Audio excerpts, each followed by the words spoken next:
Miqueas 4, la exposición hoy será de los versículos 11 al 13, pero voy a leer todo el capítulo para que tengamos el contexto amplio en el cual estas palabras son dichas. Dice así la palabra de Dios. Miqueas capítulo 4. Acontecerá en los postreros tiempos que el monte de la casa de Jehová será establecido por cabecera de montes, y más alto que los collados, y correrán a él los pueblos. Vendrán muchas naciones y dirán, venid, subamos al monte de Jehová y a la casa del Dios de Jacob, y nos enseñará en sus caminos y andaremos por sus veredas, porque de Sión saldrá la ley y de Jerusalén la palabra de Jehová. Y él juzgará entre muchos pueblos y corregirá naciones poderosas hasta muy lejos, y martillarán sus espadas para asadones y sus lanzas para hoces. No alzará espada nación contra nación, ni se ensayarán más para la guerra. Y se sentará cada uno debajo de su vid y debajo de su higuera, y no habrá quien los amedrente, porque la boca de Jehová de los ejércitos lo ha hablado. Aunque todos los pueblos anden cada uno en el nombre de su Dios, nosotros con todo andaremos en el nombre de Jehová, nuestro Dios, eternamente y para siempre. En aquel día, dice Jehová, juntaré la que cojea, y recogeré la descarriada y a la que afligí. Y pondré a la coja como remanente y a la descarriada como nación robusta. Y Jehová reinará sobre ellos en el monte de Sión, desde ahora y para siempre. Y tú, oh torre del rebaño, fortaleza de la hija de Sión, hasta ti vendrá el señorío primero, el reino de la hija de Jerusalén. Ahora, ¿por qué gritas tanto? ¿No hay rey en ti? ¿Pereció tu consejero, que te ha tomado el dolor como de mujer de parto? Duélete y gime, hija de Sión, como mujer que está de parto, porque ahora saldrás de la ciudad y morarás en el campo, y llegarás hasta Babilonia. Allí serás librada, allí te redimirá Jehová de la mano de tus enemigos. Pero ahora se han juntado muchas naciones contra ti, y dicen, sea profanada, y vean nuestros ojos su deseo en Sión. Mas ellos no conocieron los pensamientos de Jehová, ni entendieron su consejo, por lo cual los juntó como gavillas en la era. Levántate y trilla, hija de Sión, porque haré tu cuerno como de hierro, y tus uñas de bronce, y desmenuzarás a muchos pueblos, y consagrarás a Jehová su botín, y sus riquezas al Señor de toda la tierra. Bueno, para aquellos que están por primera vez, nosotros hemos estado teniendo una serie de sermones en el libro de Miqueas. Este capítulo 4 que hemos leído ciertamente está lleno, como hemos visto, de muchas promesas para el pueblo del Señor. Pero es conveniente que recordemos el momento en que Miqueas escribió estas palabras. Nos dice el capítulo 1, versículo 1, que esta palabra de Jehová vino a Miqueas de Moreset en los días de Jotam, Acaz y Ezequías, reyes de Judá. Y dice al final lo que vio sobre Samaria y Jerusalén. Para muchos, ¿verdad?, la distancia pudiera ser alguna dificultad, me refiero en cuanto al momento histórico en que esto fue dicho. Pero Miqueas, como profeta del Señor, dio muchas palabras al pueblo. En particular, muchas de esas profecías las hemos ubicado en los días de este rey llamado Ezequías. Pero, de nuevo, la Biblia nos dice que no fue solamente durante el reinado de Ezequías. El primer rey que se menciona, que es Jotam, fue un buen rey, aunque tanto Reyes, el segundo libro de Reyes como el segundo libro de Crónicas, nos dan a nosotros realmente un resumen pequeño de lo que fue el reinado de él. Y a pesar de que en términos generales se describe como un buen rey, el segundo libro de Crónicas, capítulo 27, versículo 3, dice lo siguiente, que él hizo lo recto ante los ojos de Jehová, conforme a todas las cosas que había hecho Usías su padre, salvo que no entró en el santuario de Jehová, un pecado que había cometido su papá. Pero dice al final del verso, pero el pueblo continuaba corrompiéndose. Fue un buen rey, pero el pueblo seguía corrompiéndose. En el segundo caso, en el caso del rey Acaz, que se nos menciona en la introducción del libro, sin duda fue un mal rey, al punto que él realmente no confió en el poder del Señor para salvarlo. Él pagó una especie de tributo a los asirios, que en ese tiempo eran una nación muy fuerte, y pagó eso para que no los atacaran. Pero no solamente hizo eso, sino que él vio los altares y los dioses de los asirios y luego le mandó instrucciones al sacerdote para que le hiciera uno igual. Es decir, fomentó la idolatría descaradamente. Y luego fomentó que el pueblo se diera a la adivinación. Un rey perverso. El tercer rey, Ezequías, es un rey que puede ser más conocido porque de él se nos da mucha más información de su reino. También se puede describir como un buen rey. De hecho, puesto junto a la par de Josías, de los reyes más excepcionales que hubo después de Salomón. Y sin embargo, a pesar de que fue un buen rey, fue en los días de Ezequías que el Señor envió a los profetas para que le dijeran que el pueblo sería cautivo de Babilonia. En los días de Ezequías. Ahora, también, para los que han estado antes, saben que esto llegó a ocurrir unos más de 100 años después. En el momento que Miqueas e Isaías dieron esas palabras al pueblo diciendo ustedes van a ser cautivos, pasaron más de 100 años. Pero en términos generales, lo que quiero que entendamos, para que precisamente esta profecía nos sea todavía más provechosa, es que aunque hubo excepciones como Jotam, como Ezequías, en la generalidad del caso, si usted no está familiarizado con el contenido del libro de Miqueas, sepa que en los 3 primeros capítulos este profeta estuvo declarando constantemente los muchos pecados del pueblo, denunciando a príncipes, a sacerdotes, a profetas y a los ancianos o jueces. ¿Por qué? Porque todos ellos estaban vendiendo para hacer lo malo. Estaban oprimiendo al pueblo, se estaban quedando con sus posesiones, con sus tierras. Todo eso era pecado delante de Dios. Quebrantaban tanto la ley de Dios en los mandamientos específicos en la adoración a Jehová, como también estaban pecando contra sus semejantes, contra el prójimo. Y todos esos pecados Miqueas los ha estado denunciando. Por eso, si usted sin ese panorama viene y lee el capítulo 4, de nuevo, no podría apreciar cuán admirable, cuánta misericordia del Señor que tenga palabras así para un pueblo tan obstinado, para un pueblo rebelde y pecador. Juntaré a la que cojea, los reuniré, reinaré sobre ustedes para siempre. El Señor le está diciendo eso a ese pueblo idólatra y que, como nos resumía segundo de Crónicas, que continuaba corrompiéndose. Que continuaba corrompiéndose. ¿Por qué Dios promete que tales días de gloria a los suyos? ¿Por qué Dios los reunirá y los pastoreará? ¿Por qué saldrá en defensa para redimirles y darles la victoria? ¿Estaba Dios obligado? En última instancia, la respuesta tiene que ser no. Pero como veremos, hay otro sentido en que sí. ¿Por qué no estaba Dios obligado? Bueno, porque el Dios de las Escrituras, como la Escritura lo presenta, es un Dios autosuficiente, independiente. Él no nos necesita, Él no nos creó por necesidad. No estaba en necesidad de crearnos y mucho menos de mostrar misericordia a la humanidad cuando nuestro primer padre pecó. Dios perfectamente pudo haber matado a Adán y Eva y hubiera sido justo.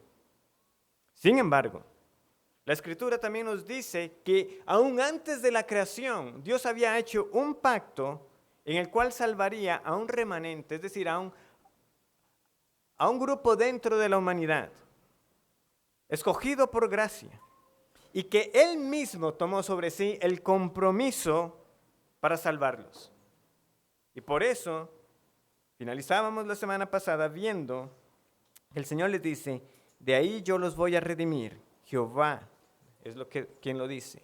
Yo los voy a redimir de la mano de sus enemigos. ¿Por qué? Porque aunque no estaba obligado, Dios se obligó a sí mismo, jurando que salvaría a un pueblo. Y en la figura que había en aquel entonces de un pariente redentor, Dios dice sea lo que fuere, yo siempre saldré en defensa de los míos. Siempre los voy a defender, siempre los voy a rescatar. ¿Y qué es lo mejor? Dios siempre gana. No solamente es que dice, los voy a defender y los voy a rescatar, es que en efecto lo hará porque tiene todo poder para hacerlo. La victoria es segura. Y en esta profecía final de los versículos 11 al 13, vemos que el mundo se opone precisamente a esa redención del Señor. El mundo no quiere ver a Dios en estos días de gloria reinando sobre su pueblo. Pero esa oposición es vana. Serán aplastados, serán derrotados. Vamos a ver entonces estos 3 versículos con 3 puntos que espero les sean sencillos de recordar. En primer lugar, veremos la oposición contra el pueblo del Señor. En segundo lugar, veremos la vanidad de esta oposición. Y en tercer lugar, toda oposición será vencida. Entonces veamos en primer lugar la oposición contra el pueblo del Señor. Leemos esto en el versículo 11. Pero ahora se han juntado muchas naciones contra ti y dicen, sea profanada y vean nuestros ojos su deseo en Sión. Ahora se han juntado muchas naciones contra ti. ¿Quiénes son estos que se habían reunido contra el pueblo? Bueno, las dos posibilidades mejor dicho, de las posibilidades hay 2 opciones muy fuertes. ¿Cuáles son? Bueno, las 2 naciones que frecuentemente vemos en el contexto de Miqueas, o los asirios o los babilonios.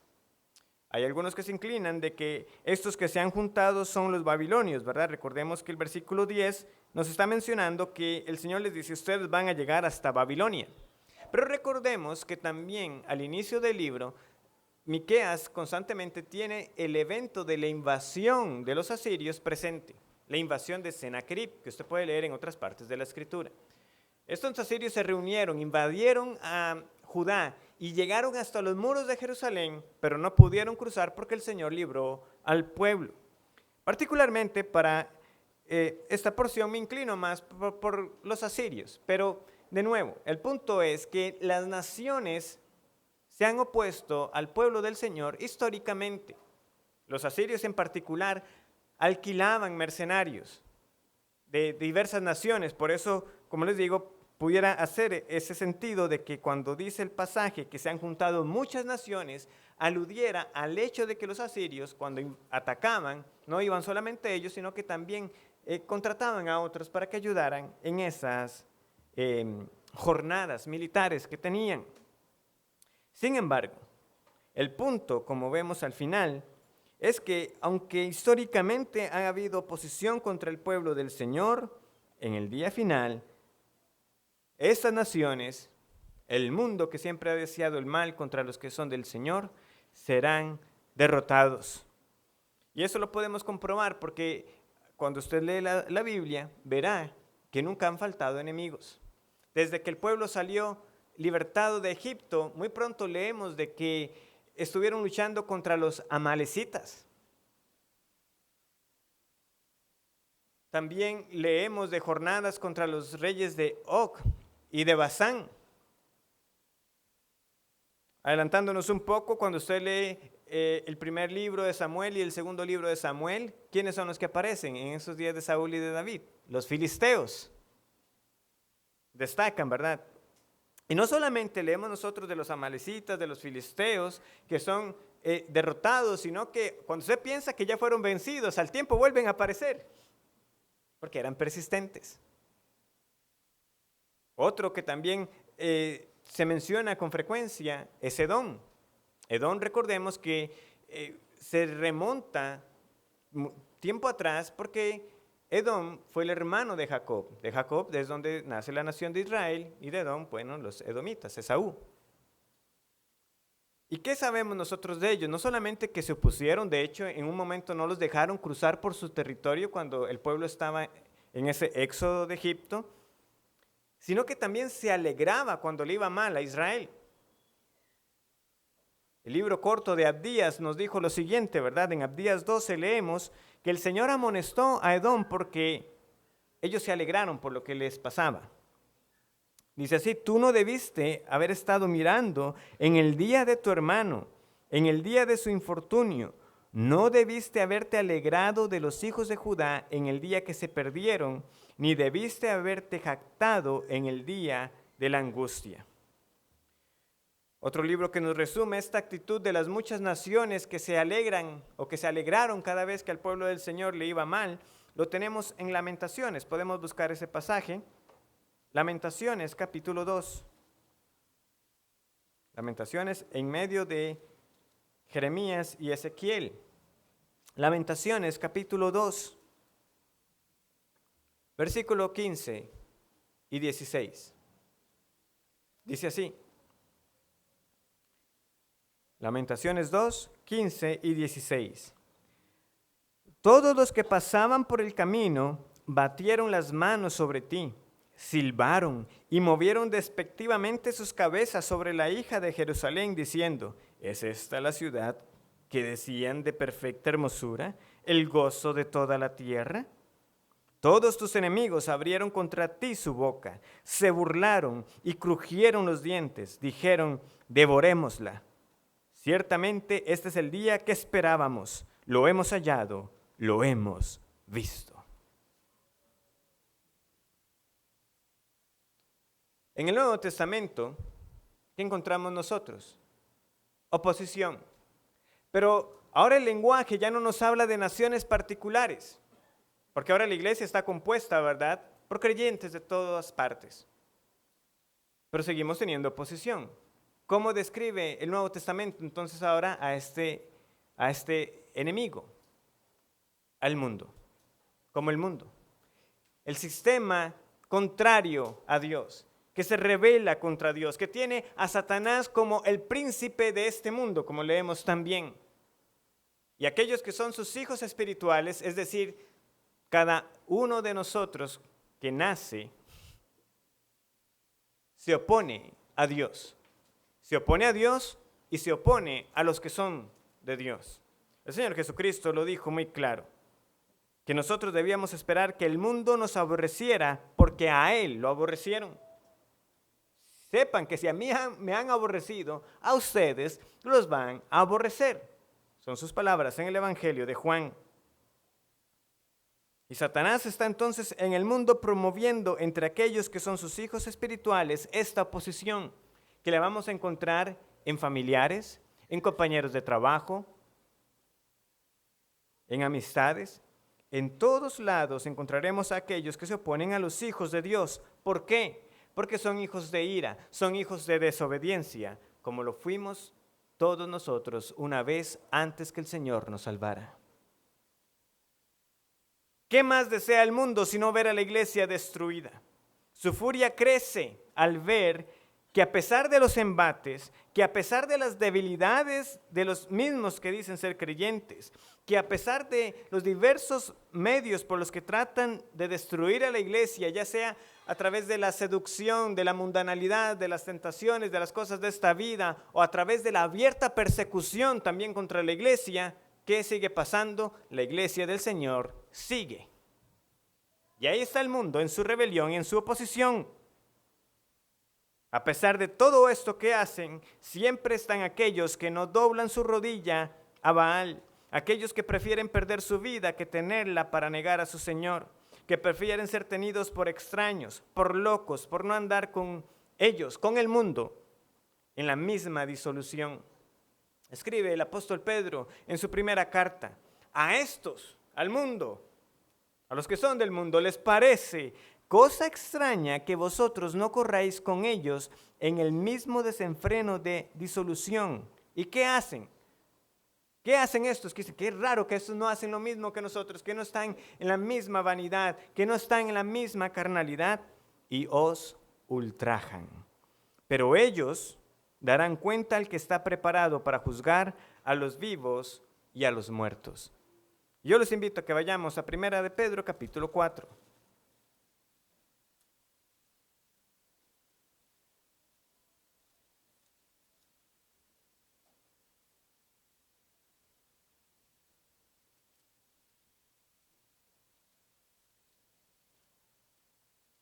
Primera carta de Pedro, capítulo 4. ¿Por qué es que los hijos de Dios ya no corren en este mismo desenfreno? ¿Por qué es que no andan en esta misma disolución? Dice el versículo 1. Puesto que Cristo ha padecido por nosotros en la carne, vosotros también armaos del mismo pensamiento, pues quien ha padecido en la carne terminó con el pecado, para no vivir el tiempo que resta en la carne, conforme a las concupiscencias de los hombres, sino conforme a la voluntad de Dios. Baste ya el tiempo pasado para haber hecho lo que agrada a los gentiles, andando en lascivias, concupiscencias, embriagueces, orgías, disipación y abominables idolatrías. ¿Por qué es esto así? Porque para el Hijo de Dios ya el tiempo fue pasado. Cristo, mi Señor, mi Cristo padeció por estos pecados. Yo ya no voy a andar en ellos. Yo ya no vivo para mí. Yo ya no vivo para mi carne. Y esto el mundo no lo soporta. No le agrada. Por eso el mundo quiere profanar a la iglesia. Esa palabra es fuerte. Habla de envilecer, de ensuciar. Hay quienes incluso lo asocian con el hecho de alguien que ataca a una mujer sexualmente. Desean ver su deseo cumplido, de verla caída, derrotada, extinguida. Insistirán en sus acusaciones y de restringir la vida religiosa a lo más recóndito y escondido, donde no les incomode. ¿Por qué? Porque esta vida del creyente incomoda al mundo. ¿Por qué? Porque somos la sal y la luz de este mundo. Estamos puestos para denunciar la corrupción y el pecado, para que sus malas obras sean expuestas. De hecho, eso es también parte de lo que el Señor le dijo a sus opositores. Ustedes me aborrecen porque yo digo que sus obras son malas.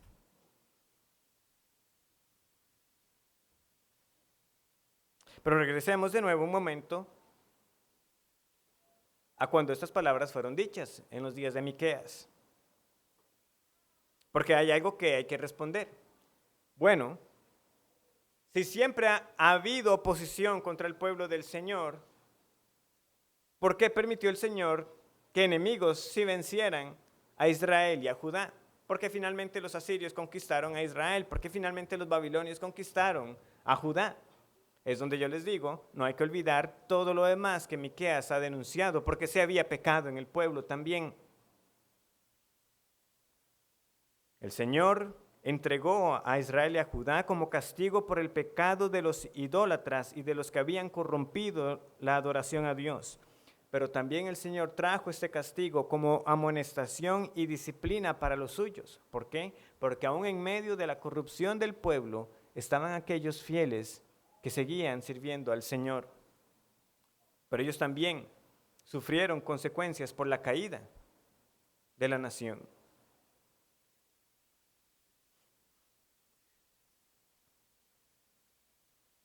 Y así, el Señor sigue trayendo también días de aflicción para su iglesia, como una forma de humillarnos, disciplinarnos, purificarnos.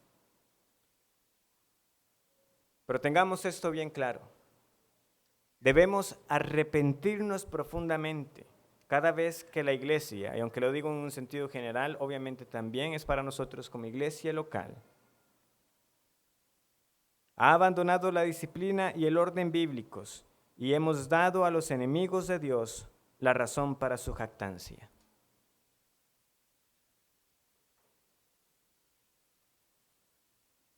Esto desde delitos y abusos que salen a la luz en las noticias, que afligen nuestras almas, y en general a cualquier conducta escandalosa y faltas al testimonio de nosotros como creyentes. Cada vez que eso ocurre, el mundo eleva sus copas en celebración. Esa es la iglesia. Ellos desean verla profanada. Ellos desean ver su deseo, como leemos aquí, en Sión. Eso es lo que el mundo quiere. Y debemos arrepentirnos cuando hemos dado causa para ello. Pero como Pedro escribía, hermanos, aun cuando nosotros andemos como debemos andar en esas vidas santas, ¿qué es lo que debemos esperar? Que nos ultrajen. Aun cuando nos alejemos y digamos, en efecto, el Señor me salvó de esa vida, de ese enfreno, ahora vivo para Él, lo que debemos esperar es oposición. Pero esa oposición del mundo es inútil, es vana. Vean lo que dice el versículo 12. Pero ellos no conocieron los pensamientos de Jehová, ni entendieron su consejo, por lo cual los juntó como gavillas en la era. ¿Por qué es vano oponerse a Dios? Bueno, por dos razones sencillas que salen a la luz de este pasaje. En primer lugar, porque Dios todo lo sabe. Y en segundo lugar, porque Dios es soberano. ¿Por qué oponerse a Dios es vano? Si Dios sabe todas las cosas, sin duda no hay ningún plan, no hay ninguna estrategia de parte del mundo que le sea desconocido a Dios. Él sabe cuáles son las intenciones de aquellos que se oponen a Él. Nos dice el pasaje que ellos no conocieron los pensamientos de Jehová ni entendieron su consejo. Eso es un paralelismo hebreo, son equivalentes. No conocer los pensamientos de Jehová es no entender su consejo. ¿Y qué es el consejo de Jehová? Bueno, esto marca una amplitud de expresiones en las Escrituras, pero usualmente lo que tenemos aquí es una forma de referirse a esa sabiduría de Dios. Por eso Él es el admirable consejero. En particular, el ungido es llamado el admirable consejero. Pero tanto el Padre como el ungido, el Hijo de Dios, es llamado consejero. No hay nadie tan sabio como Dios. No hay quien pueda añadir conocimiento al Señor. Y no es solamente que no podemos añadir conocimiento al Señor, es que Dios sabe todo. Lo que ha pasado, lo que ocurre en el momento y lo que será. Todo lo que va a pasar, el Señor ya lo sabe. Nosotros rechazamos ese llamado teísmo abierto como una abominación. ¿Qué es el teísmo abierto? Son aquellos que dicen que Dios no puede saberlo todo, que Dios no puede saber lo que no ha ocurrido. Y según ellos, eso es para traer consuelo a las vidas de los creyentes. No, mira, Dios te ama mucho, Él no pudo saber que esto te iba a pasar. ¿Cómo hay consuelo ahí?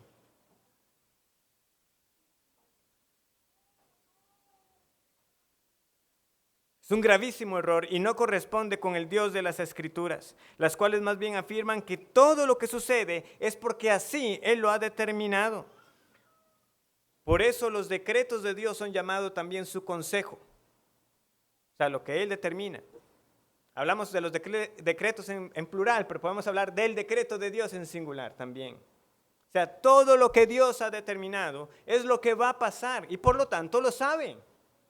¿Por qué? Porque Él mismo así lo quiso. Hechos 2:23 dice que Cristo fue entregado por el determinado consejo y anticipado conocimiento de Dios. Dicho de otra forma, Dios sabe todo lo que pasará porque Él asimismo lo ha ordenado. Por eso, estrictamente hablando, nadie entiende los pensamientos de Jehová. Cuando estamos leyendo aquí, mas ellos no conocieron los pensamientos de Jehová ni entendieron su consejo, debemos reconocer que es que nadie en última instancia puede entender la mente del Señor, ni ser su consejero, como nos dice Isaías. ¿A quién pidió consejo para ser avisado? ¿Quién le enseñó el camino del juicio? ¿O le enseñó ciencia? ¿O le mostró la senda de la prudencia? ¿Quién?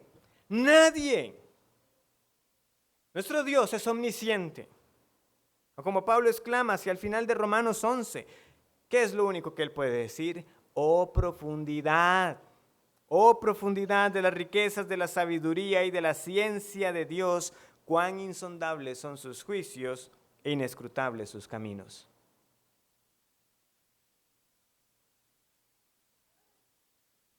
Pero esto que a nosotros se nos revela por la palabra, es decir, saber de que Dios todo lo sabe, que nada de eso es oculto y que ocurre todo lo que Él hacía determinado, es lo que ignoran los incrédulos. Es lo que ignoran los rebeldes, es lo que ignoran las naciones acá. Ellos no conocieron los pensamientos de Jehová. El creyente halla descanso en que todo lo que ocurre lo ha determinado este Dios soberano, bueno y sabio. Pero los incrédulos ignoran que aún su misma oposición es parte del cumplimiento de la voluntad de Jehová. O como dice un comentarista bíblico ya fallecido, Matthew Henry, mientras ellos apuntan a la ruina de Sión, Dios apunta a la de ellos. ¿Sí? Son estas naciones las que se rebelan. Son estas naciones las que se oponen. Y se oponen porque ciertamente así Dios lo ha querido, así Dios lo ha determinado. Y sin embargo, Dios las responsabiliza por su rebelión.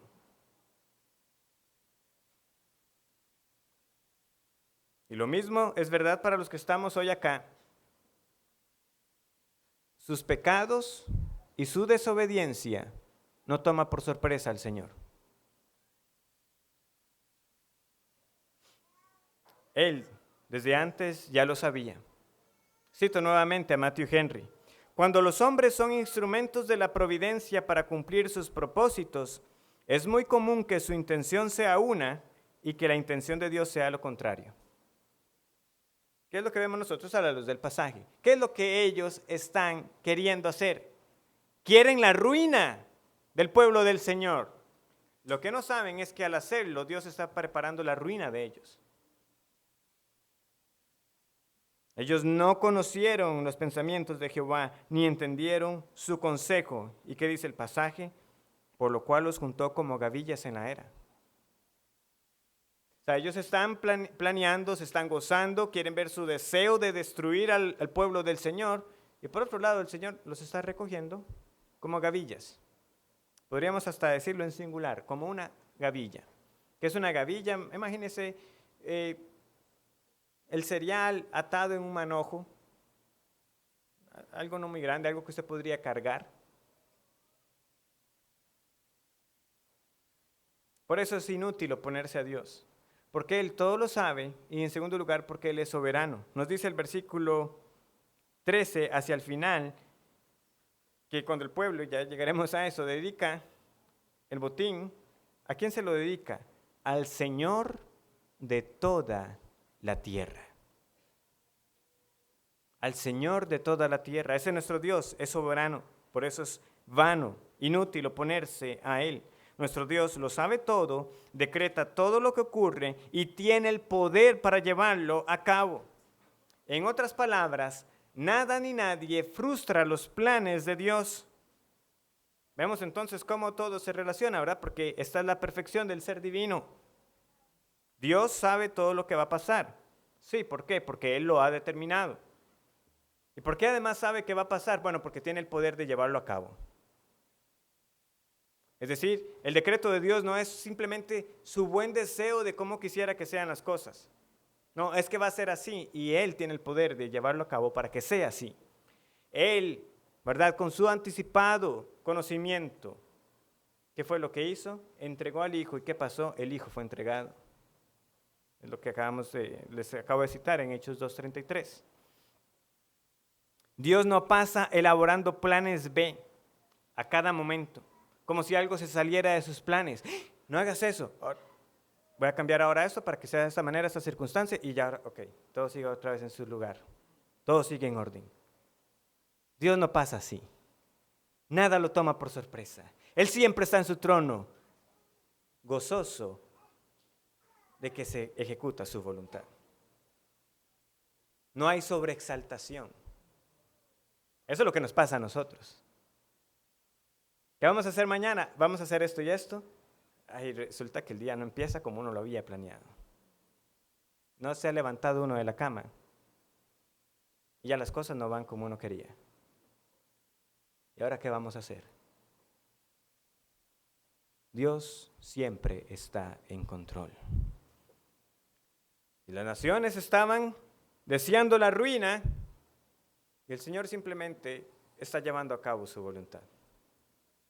Ellos estaban atacando, oprimiendo al pueblo del Señor. El Señor los está juntando como gavillas. ¿Para qué? Para el juicio.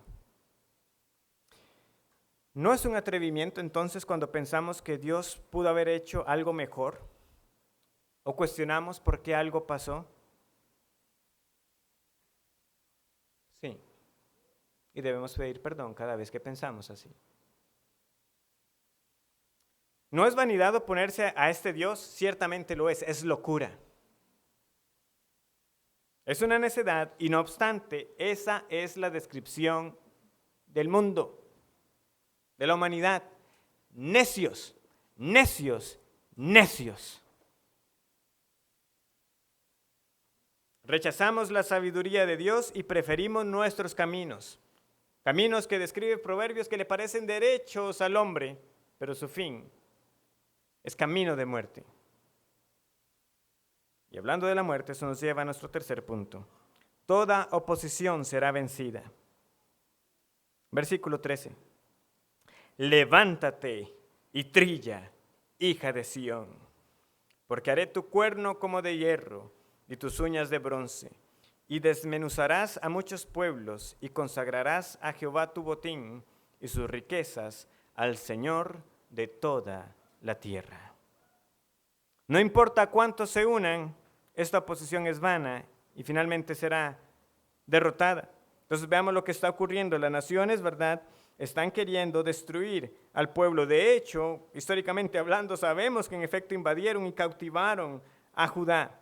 Pero ¿qué le dice el Señor a ellos? Levántate, le está diciendo al pueblo, llegó el día para que seas exaltado, levantado, porque he juntado a esas muchas naciones como gavillas en la era. Son muchas naciones, sin embargo, para el Señor son como unas cuantas cosas atadas de cereal. Dice Calvino, ¿qué es una gavilla? Es una pequeña cantidad de maíz o cualquier otro cereal. Él dijo maíz. Puede ser 300 mazorcas o 1000 mazorcas. No importa, al final son mazorcas de maíz y se llevan en la mano de un hombre. Y añade, cada vez que, por lo tanto, nuestros enemigos nos superan en fuerza y número, aprendamos a elevarnos a ese consejo secreto de Dios, del cual nuestro profeta habla ahora. Y entonces será fácil para nosotros considerar a una gran multitud que no sea más que un simple puñado. No importa cuántos se levanten contra la iglesia, hermanos, siguen siendo como una gavilla para nuestro Señor. Aunque todas las naciones se junten contra el ungido, nos dice el Salmo 2, el Señor se reirá de ellos. Está en control. No lo tomó por sorpresa. Oh, todas las naciones se están oponiendo contra mí. Es así, hermanos. ¿Por qué nos desesperamos? ¿Por qué a veces parecemos que estamos en una batalla contra los gobiernos humanos? Porque olvidamos que Dios está en el trono y hace todo lo que quiere. Notemos dos cosas en cuanto a esta victoria que se nos ha descrito aquí en el versículo 13. En primer lugar, es el Señor quien da la fuerza. Es el Señor quien da la fuerza.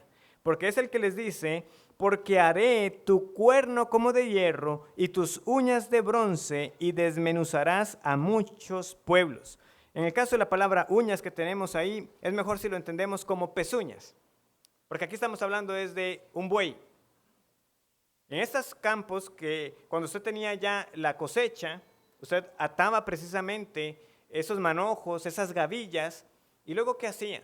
Bueno, un método muy común era que usted tomaba un buey y le ponía precisamente un instrumento llamado trillo, o que es como una especie de trineo, es decir, unas tablas de madera, usted las unía y luego entonces el buey empezaba a caminar por encima de de esas gavillas para separar el fruto, la semilla, de la paja y de la basurilla que nos sirve. Eso es trillar.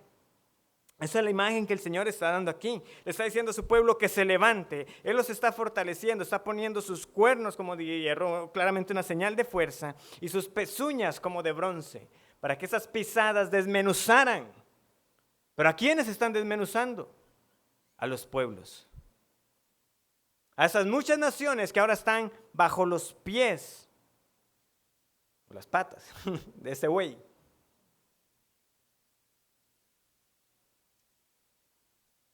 Este poder y esta victoria no es claramente entonces por ninguna virtud en nosotros. Es el Señor quien da la fuerza. Es Él quien está capacitando a su pueblo. Pero Dios en Cristo nos hace partícipes de la victoria de su ungido. ¿Y por qué puedo decir eso? Porque claramente esta imagen que tenemos aquí de las muchas naciones estando bajo los pies, siendo aplastados, ¿a qué nos lleva? A la primera imagen que nos da ese primer mensaje del Evangelio en Génesis 3:15. ¿Qué es lo que le dice Dios a la serpiente? La simiente de la mujer te aplastará la cabeza. ¿Qué tenemos aquí? A la simiente de Satanás siendo aplastada.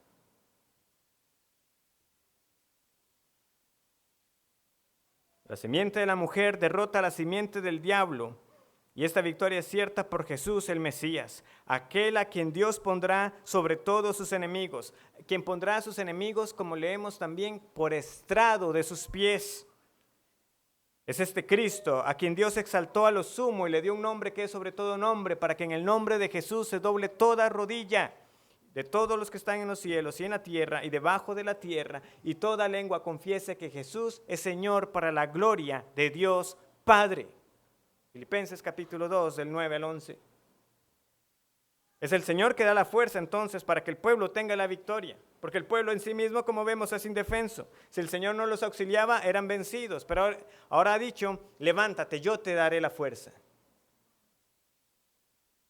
Y en segundo lugar, esta victoria es para la gloria del Señor.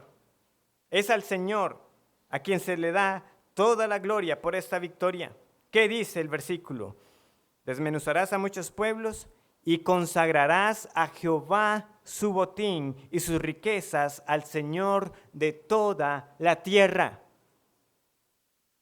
La victoria de la iglesia es para la gloria de Dios. Todo lo que Él nos dé será para al final retribuirlo a Él. De hecho, la palabra ahí utilizada, consagrar, es muy, muy interesante, porque se refiere a algo que es dado y que usted no puede pedir de vuelta. Es decir, no es un préstamo. Aquí el pueblo no le está dando el botín al Señor como, tome, se lo doy por un tiempo para que después me lo den. No es eso. Dice una nota en un comentario bíblico, la palabra es muy enfática. Significa dedicar una cosa a un propósito para siempre, a fin de ser resuelto de manera inmutable. Es algo separado absolutamente de su condición común y dedicado a Jehová, de modo que sea incapaz de redimir. Incapaz de redimir. Y esto haya eco en Levítico capítulo 27. Si alguno desea buscarlo, lo puede hacer. Si no, voy a hacer una breve referencia a lo que tenemos en este capítulo, donde se habla precisamente de cosas que son dedicadas a Jehová. Y quizás alguno pueda recordar que habían ciertas condiciones en las cuales la tierra no salía en el año del jubileo, sino que una vez consagrada para el Señor, era del Señor para siempre. En este caso, administrada por los sacerdotes. Pero vean lo que tenemos en Levítico capítulo 27, versículo 28.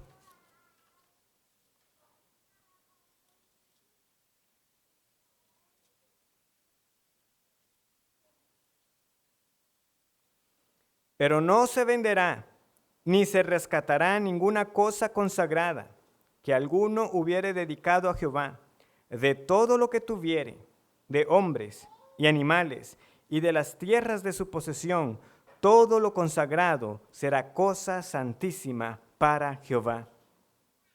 Se vuelve a utilizar en el versículo 29 también. Ninguna persona separada como anatema podrá ser rescatada indefectiblemente, ha de ser muerta. Palabras fuertes, pero de nuevo entendamos por qué. Por el uso de la palabra. Es que una vez dedicado ya no tenía otro uso. Era para el Señor solamente. Vemos entonces aquí un gran contraste, ¿verdad?, con lo que nosotros sabemos que pasó años más adelante con aquel perverso llamado Acán. Recuerden que el Señor había dicho muy claramente que no tenían que tomar del anatema, pero había ciertas cosas que si eran tomadas, como el oro, por ejemplo. ¿Eso para qué era? Para el tesoro de Jehová. ¿Y qué fue lo que hizo Acán? El Señor les da la victoria y él ¿qué hace? Se deja el botín para sí mismo. Es que vi un lingote muy bueno y me lo dejé. Muerto. El botín es para el Señor.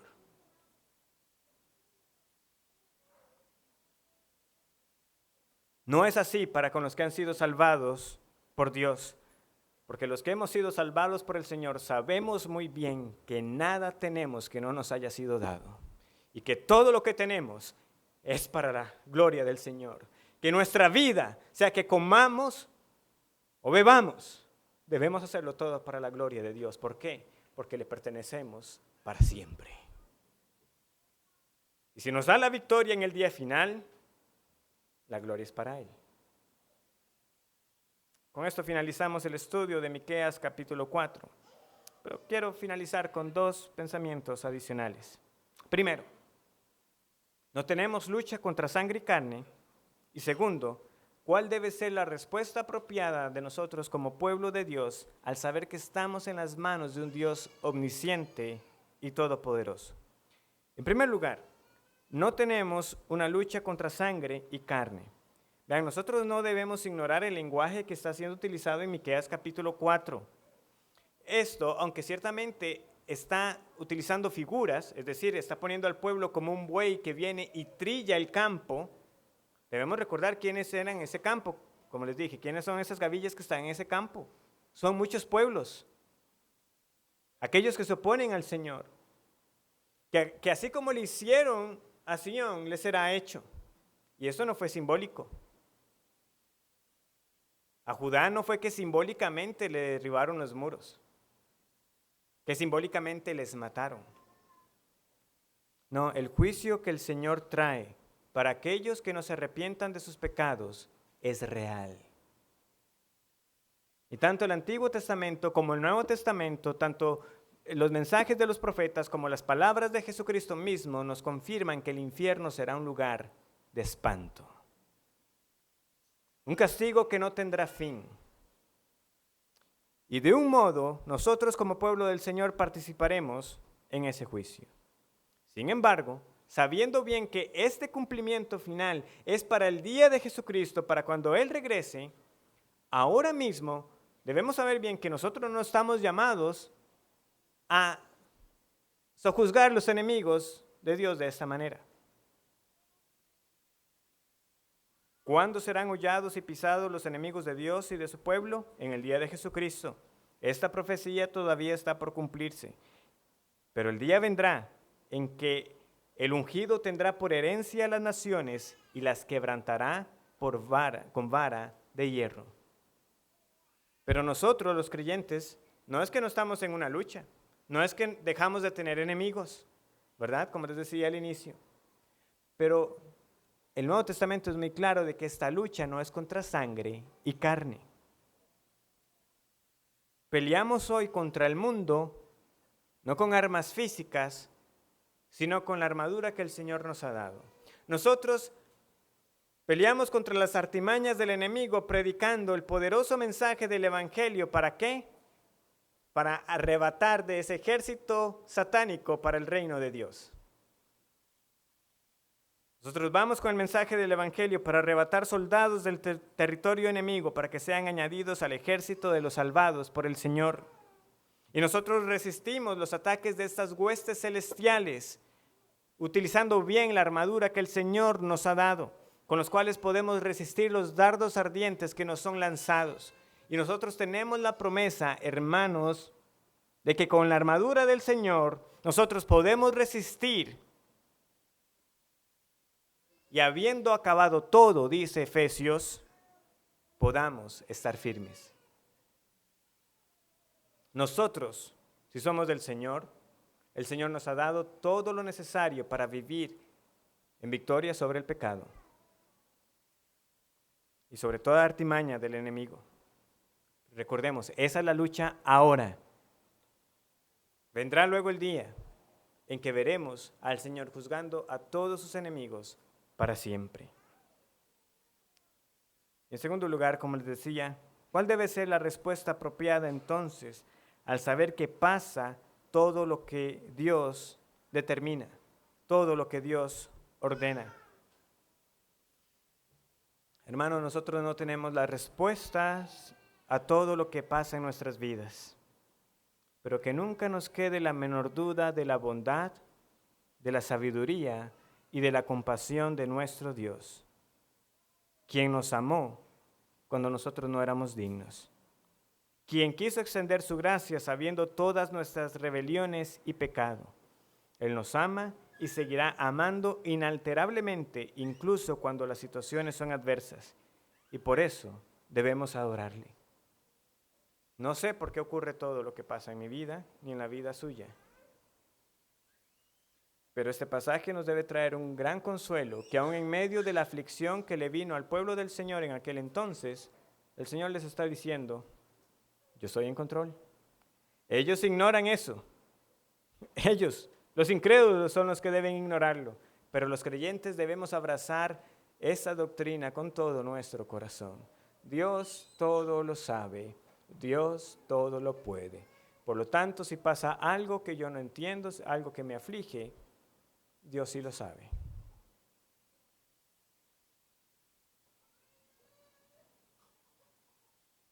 Que ocurre todo lo que Él ha decretado trae paz al corazón del creyente. Escribe un hombre llamado, ya falleció también, Arthur Pink, en su libro Los atributos de Dios.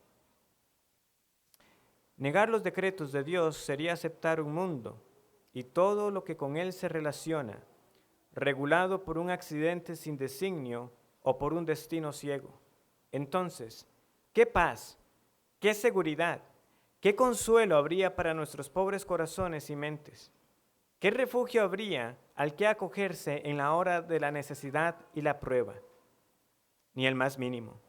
No habría cosa mejor que las negras tinieblas y el abyecto horror del ateísmo. Oh lector, cuán agradecidos deberíamos estar porque todo está determinado por la bondad y sabiduría infinitas. Cuánta alabanza y gratitud debemos a Dios por sus decretos. Por ellos sabemos que a los que a Dios aman, todas las cosas les ayudan a bien, a los que conforme a su propósito son llamados. Bien podemos exclamar, porque de Él, y por Él, y en Él son todas las cosas, a Él sea gloria por siglos. Amén. Todo para el Señor, todo para el Señor. Él todo lo que ha hecho será en última instancia para su gloria. Y nosotros debemos recordar eso. Aún ahora, a veces no podemos verlo, pero no lo olvidemos. El Señor está en control y la victoria será para la iglesia. Vamos a Apocalipsis capítulo 4. Último pasaje.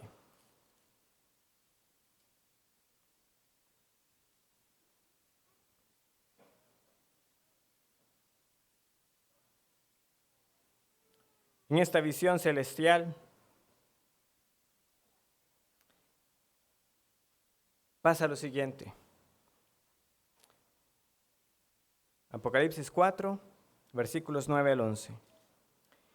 Y siempre que aquellos seres vivientes dan gloria y honra y acción de gracias al que está sentado en el trono, al que vive por los siglos de los siglos, los 24 ancianos se postran delante del que está sentado en el trono y adoran al que vive por los siglos de los siglos. ¿Y qué hacen? Y echan sus coronas delante del trono diciendo, Señor, digno eres de recibir la gloria y la honra y el poder, porque tú creaste todas las cosas y por tu voluntad existen y fueron creadas. Estos seres espirituales, estos ancianos que están sentados ahí también, ¿qué hacen ellos con esa sabiduría que Dios les ha dado? Estando en la presencia del Señor, reconocen que todo es para Dios, que solamente Él es digno de gloria. El asombro y la adoración son las únicas respuestas adecuadas cuando yo considero que nada escapa al control del Señor, que Él conoce todas las cosas. Pero siempre estamos nosotros con nuestros cuestionamientos. ¿Y por qué permitió el mal? ¿Y por qué cayó Adán? Todo para su gloria. Y en el día final la victoria será para Él. Y cuando estemos en esa multitud reunida, gloriosa, ya sin pecado, con cuerpos perfectos, ¿qué es lo que estaremos haciendo? Adorando al Señor y dándole la gloria a Él. El botín es para Él. Sí, qué bueno será la victoria. Qué días de gloria serán esos, pero no es para nosotros la honra. No es para decir nosotros qué carga somos, bien como ganamos. Es para Dios la gloria. Él es el que fortaleció al pueblo para que venza en el día final. Y por lo tanto, solo Él es el único digno de ser adorado para siempre. Oh, alma sin Cristo, ¿cuánto tiempo más seguirá usted en su necedad pensando que puede salirse con las suyas? Deje la rebelión de su camino. Es hoy el día para honrar al Hijo. No perezca. Y más bien goce la bienaventuranza de confiar en Jehová, de confiar en el Señor y de confiar en aquel que Él envió para perdón de los pecados. Porque Él es digno de toda confianza, sin importar las circunstancias que traiga a nuestra vida. Porque el creyente puede estar seguro que Él siempre está en control. Oremos.